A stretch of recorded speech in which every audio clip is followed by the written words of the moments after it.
Chapter 24 The Legend of Muchkunda. Om Shri Ganeshaya Namaha. Nara and Narayana continued their narration.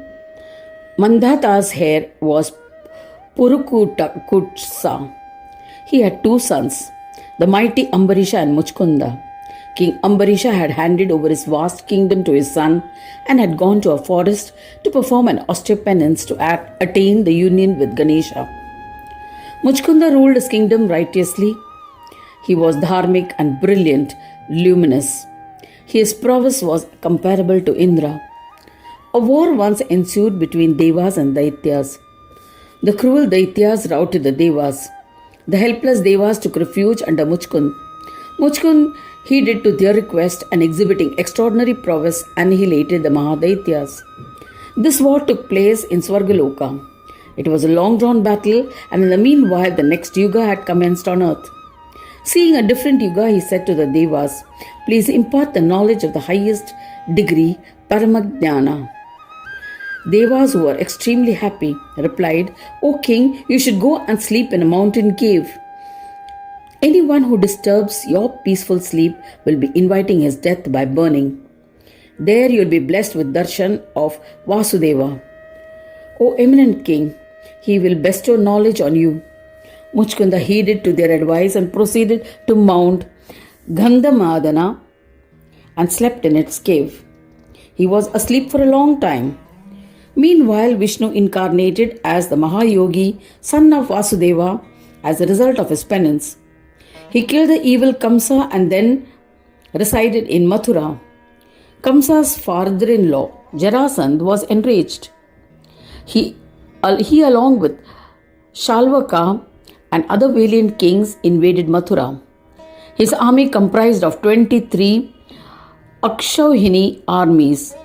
Akshauhini army consists of 10 into Anikini, 21,870 elephants and 21,870 chariots, 65,610 horses, 1,09,350 foot soldiers is equal to 2,18,700 warriors.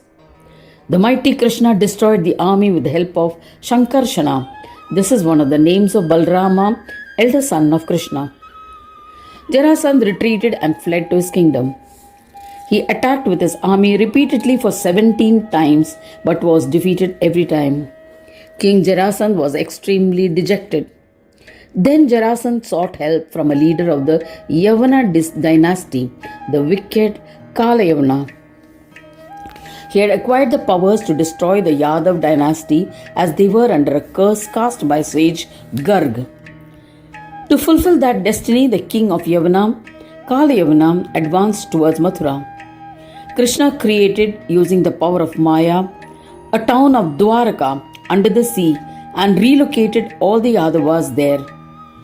Thereafter, Vasudeva Krishna manifested before the king of Yavana dynasty. He revealed his true form and fled from the city of Mathura. Narada had already described Krishna to Kalayavana, so he recognized Krishna and pursued him.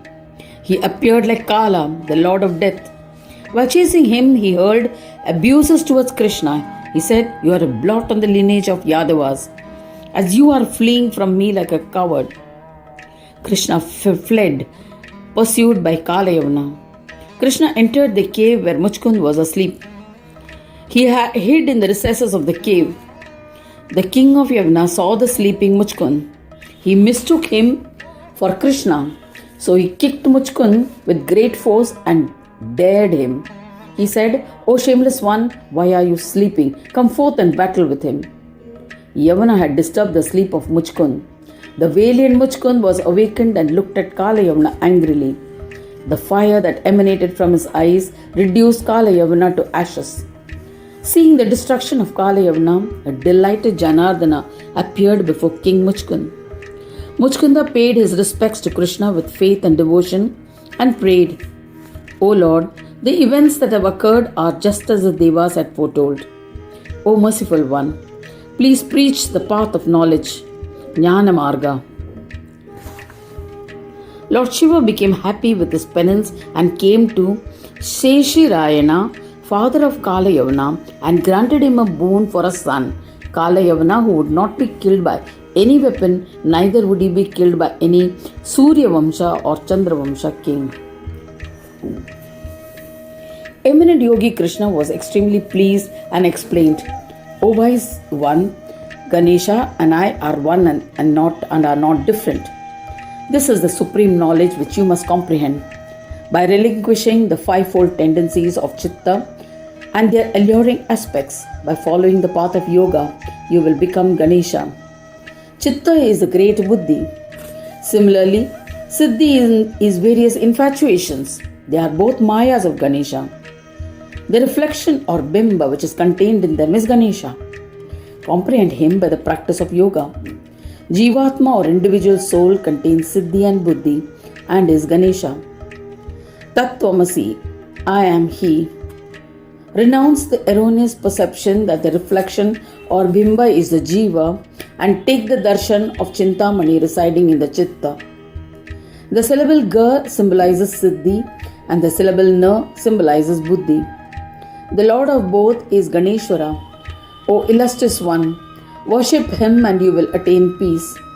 O eminent king, I have revealed the enigma unknown to most to you. Enlightened by Krishna, Muchkund performed his puja. Thereafter Krishna went to Mathura. He annihilated the Yavana warriors. He attacked Jarasandh with the help of Balaram. Jarasandh was defeated. Krishna returned to Dwarka. O Rajarishi, Muchkund practiced the path of yoga taught by Krishna and attained peace. Thereafter the eminent Rajarishi Muchkund wandered the earth as he willed. He continued the worship of Ganesha uninterruptedly till the end of his life. He who listens to the pious legend of Muchkund will be blessed by Lord Ganesha with fulfillment of all his desires. Thus ends the 24th chapter titled The Legend of Muchkund in the third khanda of the Purana Upanishad, Srimad Mudgal Puran, describing the legends of Mahodara, dedicated to Sri Gajanana. End of chapter 24.